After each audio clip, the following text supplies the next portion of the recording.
মেজো টাকা দেখেছো দিদি ভাই, দেখো শুধু মেয়েটা ঘুম থেকে উঠতে না উঠতে কেমন অর্জুনের খবর নিচ্ছে, শুধু দেখো। চুপ কর না। তুমি অর্জুনের কথা বলছো তো? ও এখনো ঘুম থেকে ওঠেনি গো। অর্জুন ওঠার আগে যদি আপনি চলে যান তাহলে সুবিধা হয়। বুঝতেই পারছেন, অর্জুন উঠলে আবার একটা সিন ক্রিয়েট হবে, ও আপনাকে যেতে দেবে না। আপনি তো বুঝতে পারছেন বিষয়টা, যে আপনি একজন বিবাহিত মহিলা। হ্যাঁ, আপনি যদি হঠাৎ করে আমাদের বাড়িতে থাকতে শুরু করে দেন তাহলে তো হাজারটা প্রশ্ন উঠবে। পাড়া প্রতিবেশীরা জিজ্ঞেস করবে আপনি কে, কোত্থেকে এসছেন।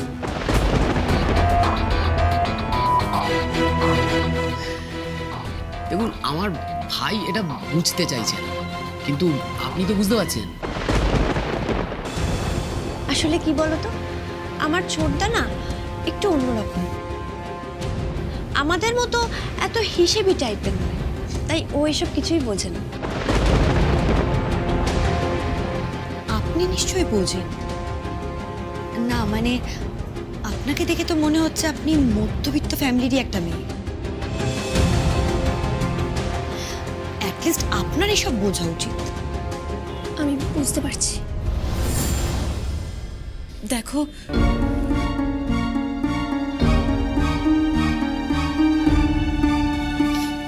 তুমি কিছু মনে করো না, আমরা সবাই মিলে তোমাকে চলে যেতে বলছি বলে।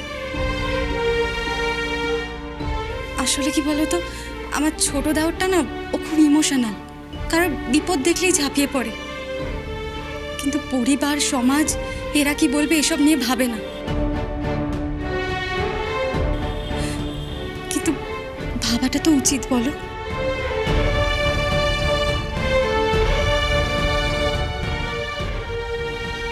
তুমি তো একটা মেয়ে, আশা করি সমস্যাটা বুঝতে পারছো। হ্যাঁ দিদি, আমি আমি চলে যাচ্ছি। ভেরি গুড, আপনি তাহলে বেরিয়ে পড়ুন। আর কাল রাতে তো শুনলেন যে আমাদের মা আজকে বাড়িতে ফিরবে। আর আমাদের মা একটু কড়া ধাতের মানুষ, বুঝলেন, মানে একটু বেশি স্ট্রিক্ট। এরকম বেচাল বেহাল মা একদমই পছন্দ করেন। হ্যাঁ, আমাদের মা যা দরজাল মানুষ, তো আপনি তো জানেন না। আপনার কি আমাদের মায়ের সামনে পড়ার ইচ্ছা আছে নাকি? মেজো বৌদি, কি হচ্ছে নাকি? যা মুখে আসছে তাই বলে যাচ্ছ।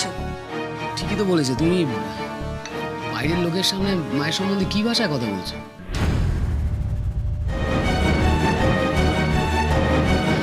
দেখুন, আমাদের মা একটু বেশি স্ট্রিক্ট, এটা তো দোষের কিছু না। আমাদের মা আমাদের সংসারটাকে এতদিন ধরে খুব কড়া নিয়মে বেঁধে রেখেছে, মানে এটাই উনি পছন্দ করেন। মা আজকে ফিরে যদি আপনাকে এই অবস্থায় দেখে, তাহলে ফালতু আপনাকে 5টা খারাপ কথা বলবে এবং একটা অশান্তির সৃষ্টি হবে। আর ছোটদাকে তো একেবারে পিস পিস করে কেটে রেখে দেবে। মা এসে এসব শুনলে অর্জুনকে খুব বকাবকি করবে। ছেলেটার কপাল খুব খারাপ, লোকে ওকে নিয়ে সারাক্ষণ কিছু না কিছু বলতেই থাকে। এর মধ্যে যদি মা এসে পড়ে, না জানি কি বাঁধাবে। এত করে বলতে হবে না। আমি বুঝতে পেরেছি যে আমি এখানে এসে আপনাদেরকে সত্যি বিপদে ফেলে দিয়েছি। আমি চলে যাব, কিন্তু আপনাদের ভাইয়ের কাছে আমি সত্যি কৃতজ্ঞ। উনি না থাকলে কালকে আমি প্রাণে বাঁচতাম না। আপনারা সত্যিই খুব ভাগ্যবান যে উনি আপনাদের বাড়ির ছেলে। আমার তরফ থেকে ওনাকে ধন্যবাদ জানাবেন। নাহলে এভাবে একটা অচেনা মানুষকে বিশ্বাস করে এতটা সাহায্য কতজন করেন বলুন তো? তার জন্য অনেক বড় মন লাগে। ওনার এই ঋণ আমি কোনোদিন শোধ করতে পারবো না। আমি আসছি। দাঁড়াও দাঁড়াও,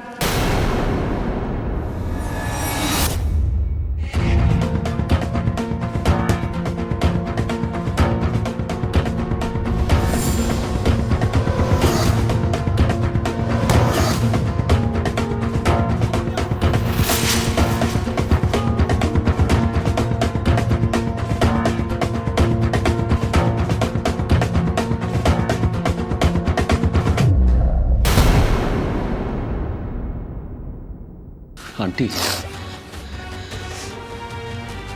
আমার আর দাদার সাথে পুলিশের কথা হয়েছে। পুলিশ ফরিককে খুঁজছে। আমাদের ওনারা বলেছেন ফরিককে খুঁজে পেলেই সবার আগে বাড়িতে জানাবেন। আপনি এতটা টেনশন করবেন না। টেনশন করবে না বললেই হলো? হ্যাঁ, টেনশন করবে না? আরে বাবা, একজনকে খুঁজে পাওয়া যাচ্ছে না আর একজন চিরকালের জন্য নিখোঁজ। কি করব আমরা? বলো না, কি করব আমরা?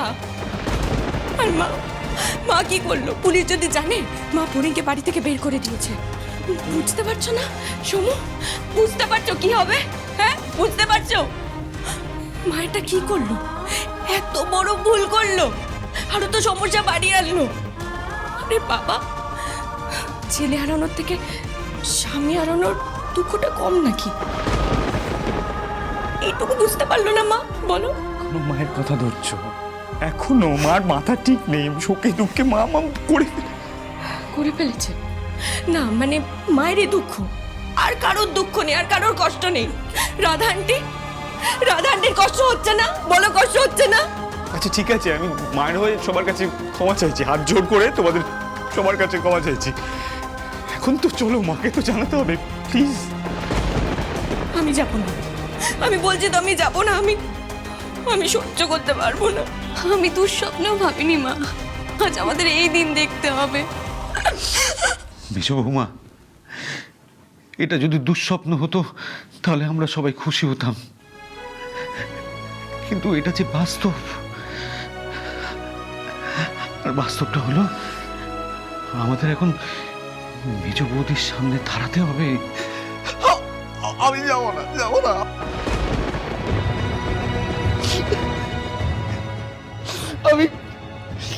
আমি মেজবুকে কি কিছুতেই বলতে পারবো না যে মেজবুতে বাবু নেই।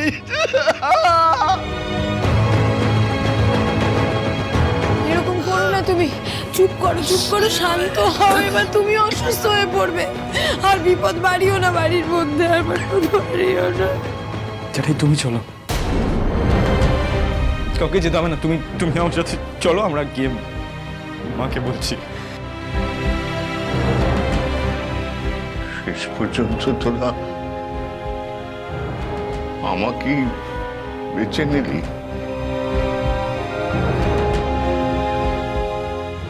তাই সব এই দিনটাও আমাকে দেখতে হলো। তা থেকে আমাকে তুলে নিলে না কেন ঈশ্বর? আমি চলে গেলে আমি তো কোনো প্রতিবাদ করতাম না, অভিযোগ জানাতাম না। তার বদলে মেজো বউকে গিয়ে আমাকে কথাটা বলতে হবে।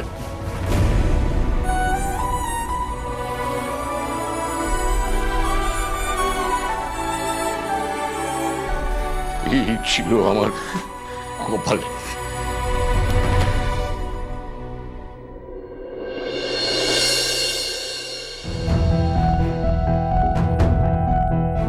সবার শুধু বাড়ির ছেলেটাকে নিয়ে চিন্তা, আর আমার মেয়েটা, ওইটুকু একটা মেয়ে কোথায় গেল, কি অবস্থায় আছে কে জানে।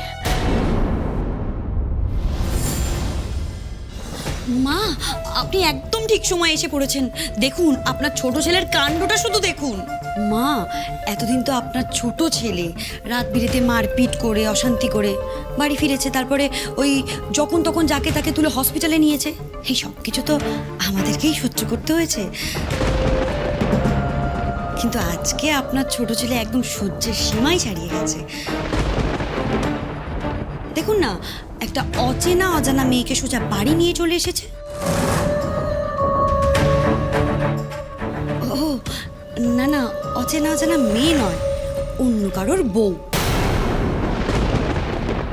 না না মা, এগুলো একদম ঠিক না। মেজা, তুই চুপ কর, আমি বলছি। মা,